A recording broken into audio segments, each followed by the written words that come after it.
Alright, so I'm sitting in my brand new, well, new to me, 2016 Chrysler 300S. And this is 5 things I hate about this Chrysler. In the short, I think I've owned the car for about a month, and these are the things that kind of bug me. Not enough that I wouldn't buy a vehicle. I actually think this is a phenomenal vehicle. Again, I did 3 things I hate about my Dodge Ram. And I'll say the same thing now that I said in that one. I love this car. I'd recommend it to anybody. There's just a few annoyances, but there's no perfect car. To be honest, I was actually looking at a BMW 328i, and I took this one for a drive, and it blew the BMW out of the water. But anyways, that's a whole video, or it's a whole subject for a different video. But anyways, in no particular order, these are the things I hate about this car. Number 1, stereo system. There is no CD player in this car, and I know CD players are old technology. However, I'm 36 years old, and I have a ton. I have about 200 CDs sitting in my basement that I still listen to. And I would like to still have a CD player in my vehicle to listen to those CDs. So that's the first thing I hate about this car. Second thing I hate about this car, Beats by Dre speakers. Now, sure, this is probably my fault because I didn't really test the stereo out, and not like it would have really changed my opinion on the car. But they're terrible. Beats by Dre. I expected heavy bass, good sounding stereo system. There's a subwoofer in the trunk. And it's junk. It's one of the worst speaker systems I've had in a vehicle in a while. My truck has an Alpine system. Phenomenal. Way better. Way louder. Way better. My Jeep didn't have any kind of markings on the stereo system. My 2014 Wrangler, stereo is better. My 2010 Dodge Charger, no markings, better stereo system. The Beats by Dre is terrible. It's not loud. It's just awful. Third thing I hate about this car, and it kind of goes into the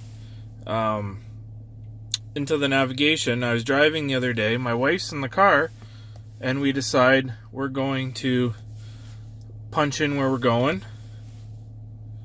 Well, it's working now because we're not moving. However, when this car is moving, it doesn't let you punch anything in.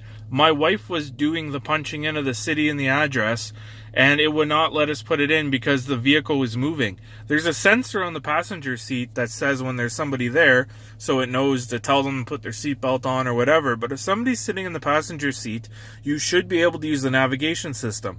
It makes sense that if there's only a driver that it's not in there, because I don't want people punching stuff in while they're driving. That makes sense. But when there's a passenger in the vehicle, you should be able to use the navigation system. And that's the third thing I hate about this car.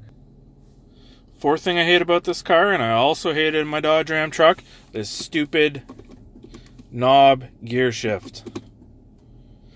Again, I don't get what Fiat Chrysler's deal is with this gear shift. It is stupid looking. It's just dumb. Put a regular shifter here.